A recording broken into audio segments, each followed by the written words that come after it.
Paris 2024 avec France Télévisions.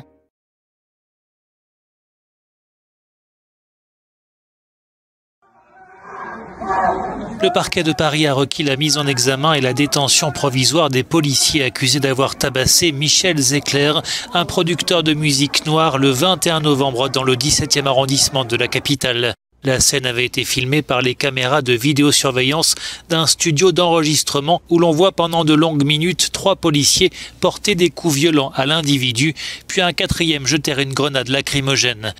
Les fonctionnaires sont poursuivis des chefs de violences volontaires en réunion, accompagnés de propos à caractère raciste, ainsi que faux en écriture lors du procès verbal.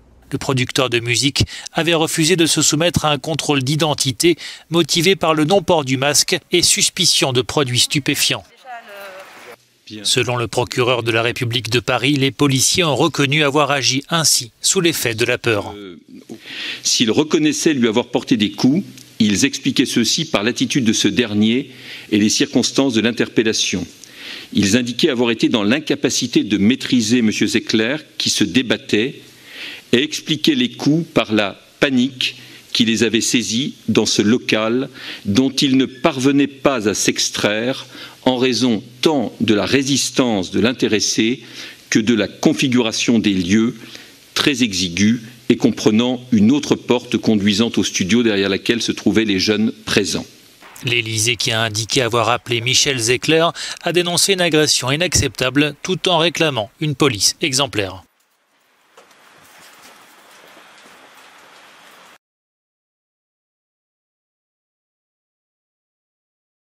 Le moment est venu pour la France de s'attaquer sérieusement aux problèmes profonds du racisme et de la discrimination raciale parmi les forces de l'ordre. Nous soulignons également l'importance des rassemblements pacifiques. Et on rejoint à Genève Catherine Fiancan-Bokonga. Bonjour Catherine, la France donc épinglée par le Bureau des droits de l'homme des Nations Unies. Est-ce que c'est la première fois ? Non, ce n'est pas la première fois. Comme les commentaires qui ont été exprimés ce matin par la porte-parole du Haut-Commissariat des droits de l'homme sur l'inquiétude de l'utilisation excessive de la force, du meurtre, parce que le vocabulaire utilisé par le Haut-Commissariat est très fort concernant la situation, est en fait une nouvelle déclaration.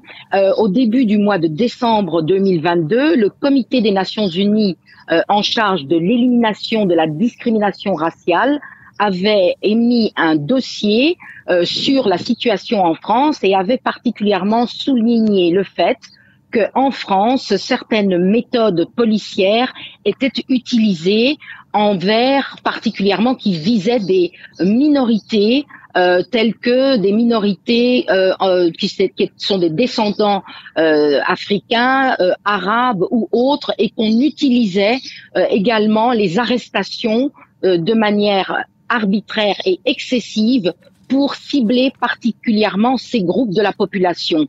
Et nous nous souvenons qu'en 2019, mars 2019, la haut-commissaire des droits de l'homme de l'époque, Madame Michelle Bachelet, avait également souligné l'utilisation excessive de la force par la police dans les manifestations des Gilets jaunes. Mais le Haut-Commissariat des droits de l'homme souligne également le fait qu'il encourage la population française à défiler ou manifester dans le calme. Merci beaucoup Catherine. Depuis Genève. 2024年巴黎奥运会，联合国呼吁在奥运会前结束说谎者司法。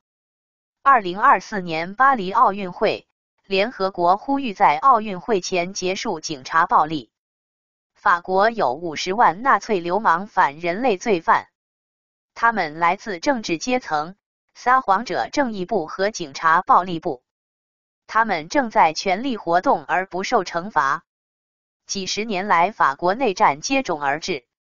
法国主权人民、国家所有者明确地指出他们是内战的肇事者，并决定和他们划清了界限。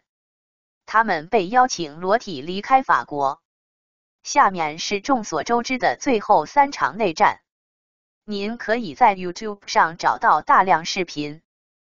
暴力政权和法国人民黄背心之间的内战是由拟议的燃油税引发的。暴力政权和法国人民反对养老金改革之间的内战是由养老金改革引发的。暴力政权和法国人民反对警察暴力之间的内战是由滥用2017年法律引起的。尽管联合国人权理事会和欧洲议会多次谴责，暴力政权并没有改变行为。由于另一个原因，一场新的内战随时可能爆发。